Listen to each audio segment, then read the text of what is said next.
এক সময়ের কথা, এক অজানা রাজ্যের এক অজানা শহরের এক সুপরিচিত রাজকীয় বাগান, আর সেই বাগানের মালির গল্প। বহু বছর আগে বাগদাদের এক রাজকীয় বাগানে আব্দুল্লাহ নামের এক মালি থাকত। সে খুব পরিশ্রমী ছিল, কিন্তু তার পরেও অভাব তার পিছু ছাড়ত না। একদিন ভোরবেলা সে যখন বাগানের দিকে যাচ্ছিল, হঠাৎ তার নজরে পড়ল পথের মাঝে পড়ে থাকা এক বুলবুলি। সে দেখতে পেল বুলবুলিটা খুব অসুস্থ। সে বুলবুলিটাকে সাবধানে তুলে এক পাশে রেখে দিল। তখন বুলবুলিটা বলল, ধন্যবাদ, আমি খুব অসুস্থ, তাই উঠতে পারছি না।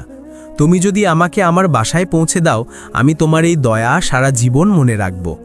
আব্দুল্লাহ তাকে তার বাসায় পৌঁছে দিল আর বলল, বুলবুলি রানী, তুমি তো অসুস্থ, এখন খাবার কিভাবে পাবে? বুলবুলিটা বলল, যতক্ষণ না আমি সুস্থ হচ্ছি আমাকে না খেয়েই থাকতে হবে। আমি শুধু ফুল খাই। যদি তুমি আমার জন্য কিছু ফুলের ব্যবস্থা করতে পারো তাহলে খুব ভালো হয়। আব্দুল্লাহ বলল, তুমি চিন্তা করো না, আমি রাজকীয় বাগানে কাজ করি। ওখানে অনেক ধরনের ফুল আছে। আমি ফেরার সময় তোমার জন্য অনেক ফুল নিয়ে আসব। এই বলে আব্দুল্লাহ রাজমহলের দিকে রওনা দিল। সারা দিন সে বাগানে কাজ করল। সন্ধেবেলা বাড়ি ফেরার সময় সে কিছু ফুল ছিনে পকেটে রেখে নিল। তখনই বাগানের প্রধান মালি, যার নাম ছিল আবু বকর, তাকে দেখে ফেলল। আবু বকর বলল, আরে আব্দুল্লাহ, এই রাজকীয় ফুলগুলো চুরি করে কোথায় নিয়ে যাচ্ছ? জানো এর শাস্তি কি? আব্দুল্লাহ ক্ষমা চেয়ে বলল, আমি অনুমতি নিতে ভুলে গিয়েছিলাম। আসলে এই ফুলগুলো। আবু বকর রাগে বলল, চুপ কর, এখনই আমি তোকে সৈন্যদের হাতে তুলে দেব।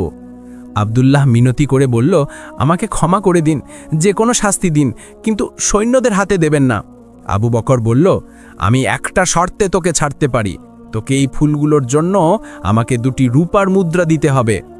আব্দুল্লাহ তৎক্ষণাৎ 2টি মুদ্রা বের করে তাকে দিয়ে দিল।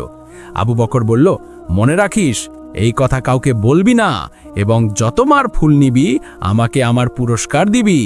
আব্দুল্লাহ রাজি হয়ে সেখান থেকে ফুল নিয়ে সোজা বুলবুলির কাছে গেল এবং বলল, এই নাও বুলবুলি রানী, তোমার খাবার।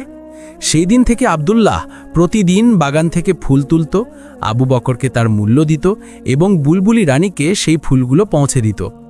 একদিন বুলবুলিটা বলল, তুমি আমার জন্য এত কষ্ট করো কেন আব্দুল্লাহ? আব্দুল্লাহ বলল, তোমার সাহায্য করতে আমার ভালো লাগে, তুমি তাড়াতাড়ি সুস্থ হয়ে যাও। তারপর সে বিদায় নিল। এভাবে অনেক দিন কেটে গেল। একদিন সন্ধ্যাবেলা আব্দুল্লাহ বুলবুলির কাছে পৌঁছাল।